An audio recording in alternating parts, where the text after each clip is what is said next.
Hi అండి, అందరికీ నమస్కారం. Welcome to moms food eating kids. చల్లగా వర్షం పడేటప్పుడు ఏదైనా వేడివేడిగా స్నాక్ తినాలనిపిస్తే ఇలా ఇడ్లీ పిండితోటి పునుగులు వేసుకొని చూడండి. సేమ్ రోడ్ సైడ్ బండి మీద చేసే టేస్ట్ తోటే ఇంట్లోనే మీరు చేసేస్తారు. పైన క్రిస్పీగా, లోపల గుల్లగుల్లగా చాలా బాగా వస్తాయి. ఈ పునుగుల్లోకి కాంబినేషన్గా టొమాటో పచ్చిమిర్చి చట్నీని ట్రై చేయండి, సూపర్గా ఉంటుంది. ఈ పునుగులు వేయడానికి ఇలా ఒక గిన్నెను తీసుకొని ఒక 3 కప్పుల ఇడ్లీ పిండి వేసుకోండి.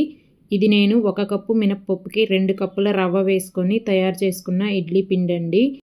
పిండి కన్సిస్టెన్సీ అనేది ఇలా ఉండాలండి. అంత నీరుగా కాకుండా, అంత గట్టిగా కాకుండా ఇలా మీడియంగా ఉంటే పునుగులు వేయడానికి చాలా బాగుంటాయి. అలాగే దీనిలోకి ఒక అరకప్పు గోధుమ పిండి వేసుకోండి. మీరు ఈ గోధుమ పిండి ప్లేస్లో మైదా అయినా వేసుకోవచ్చు, కానీ హెల్త్కి అంత మంచిది కాదు కాబట్టి గోధుమ పిండి వేసుకోండి.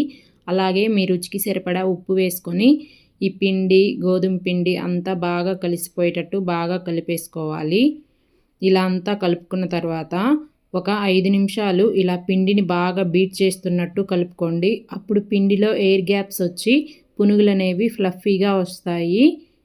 చూసారా, ఇలా నేను కలిపినట్టు కలుపుకోవాలి. పిండి కన్సిస్టెన్సీ ఇలా ఉండాలి. పునుగులు వేస్తే ఇలా నీట్గా వస్తాయండి. అలా ఉంటే సరిపోతుంది. దీంట్లో వాటర్ ఏమీ ఇంకా వేయక్కర్లేదు. మీకు ఒకవేళ పిండి గట్టిగా ఉంటే 2 టీ స్పూన్ల నీళ్ళు వేసుకోండి. అలాగే కొంచెం పలచగా ఉంటే ఇంకా 2 టేబుల్ స్పూన్ల గోధుమ పిండి వేసుకొని కలిపి పిండిని ఇలాగా మూత పెట్టి ఒక 15 నిమిషాలు పక్కన పెట్టుకోండి. ఈలోపు దీనిలోకి చట్నీ చూద్దాం. ఒక కడాయిని తీసుకొని ఒక 2 టేబుల్ స్పూన్ల ఆయిల్ వేసుకోవాలి.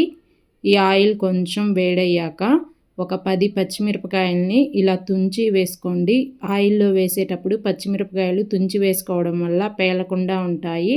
ఇలా 1 నిమిషం మూత పెట్టి తర్వాత ఒక 2 రెమ్మల కరివేపాకు, ఒక అర టీ స్పూన్ జీలకర్ర వేసుకొని ఇవన్నీ కొంచెం వేగేటట్టు వేయించుకోవాలి. పచ్చిమిర్చి, కరివేపాకు ఇలా వేగిపోయిన తర్వాత ఒక 1/2 కేజీ టమాటాలని ఇలా పెద్ద ముక్కలుగా కట్ చేసుకొని వేసుకోండి.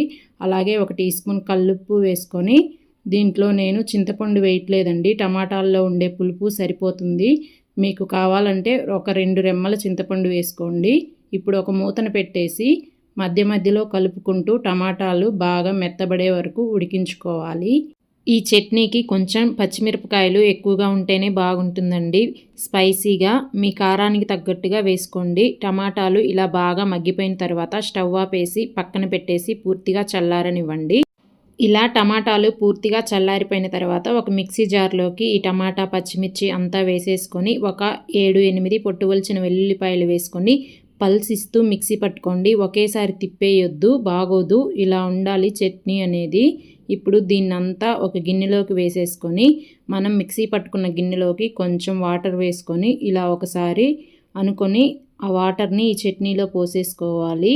అలాగే మీ రుచికి సరిపడా ఉప్పు వేసేసుకొని బాగా కలిపేసుకుంటే ఎంతో టేస్టీగా ఉండే టమాటా పచ్చిమిరపకాయ చట్నీ రెడీ అయిపోతుంది. ఇప్పుడు ఒక 15 నిమిషాల తర్వాత చూపిస్తున్నానండి. దీనిలోకి ఒక పెద్ద ఉల్లిపాయని ఇలా సన్న ముక్కలుగా కట్ చేసుకొని వేసుకోవాలి. అలాగే కొంచెం సన్నగా కట్ చేసి పెట్టుకున్న కొత్తిమీర, ఒక అర టీ స్పూన్ జీలకర్ర, నేను ఇక్కడ 1 teaspoon red chilli flakes వేసుకుంటున్నాను. పిల్లలు తినేదానికి బాగుంటుందని. మీ దగ్గర ఇవి లేకపోతే ఒక 4 పచ్చిమిరపకాయలని సన్నగా కట్ చేసుకొని వేసుకోండి. అలాగే కొంచెం వంట సోడా వేసుకోండి. ఎక్కువ వేసేయొద్దు, ఆయిల్ బాగా పీల్చేస్తాయి. ఇలాగా నేను చూపిస్తున్నట్టు స్లోగా కలుపుకోండి. బాగా ప్రెస్ చేస్తున్నట్టు కలిపితే ఉల్లిపాయల్లో నుంచి నీరు వచ్చేసి పిండి అనేది పల్చగా అయిపోతుంది. చూసారా, ఇలా ఉండాలి పిండి అనేది. ఇప్పుడు డీప్ ఫ్రైకి సరిపడా ఆయిల్ పెట్టుకొని మీడియం మంట మీద ఆయిల్ని బాగా కొంచెం వేడెక్కనివ్వండి. ఇప్పుడు ఇలా కొంచెం చిన్న పిండి ముద్దను తీసుకొని ఆయిల్ వేడైందా లేదా అని చెక్ చేసుకోండి. ఇలా పిండి ముద్ద పైకి తేలుతున్నప్పుడు ఇప్పుడు పిండిని ఇలా చిన్న నిమ్మకాయ సైజ్ అంత బాల్స్ లాగా ఆయిల్లో నిదానంగా వదులుకోండి. ఇలా వేసిన వెంటనే వీటిని కదపొద్దండి. ఒక 2 నిమిషాల తర్వాత ఇలా మంటని మీడియం ఫ్లేమ్లో పెట్టుకొని 2 వైపులా తిప్పుకుంటూ మంచి రంగు వచ్చే వరకు కాల్చుకోవాలి.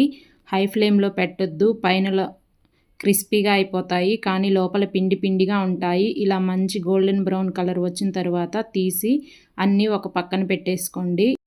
ఇలాగే అన్ని పునుగుల్ని వేసేసుకొని మంచి రంగు వచ్చే వరకు కాల్చుకొని పక్కన పెట్టేసుకోండి. అంతేనండి, ఎంతో కమ్మగా ఉండే ఇడ్లీ పిండి పునుగులు టమాటా చట్నీ రెడీ అయిపోతుంది. ఈవినింగ్ స్నాక్గా పిల్లలు పెద్దలు ఎంతో ఇష్టంగా తింటారు, లేదా మార్నింగ్ టిఫిన్కైనా చేసుకోవచ్చు. మీరు ఒకసారి ట్రై చేసి నచ్చితే ఒక లైక్ చేసి మీ ఫ్రెండ్స్ అండ్ రిలేటివ్స్కి షేర్ చేసి నా ఛానల్ని సబ్స్క్రైబ్ చేసుకొని సపోర్ట్ చేయండి. థ్యాంక్స్.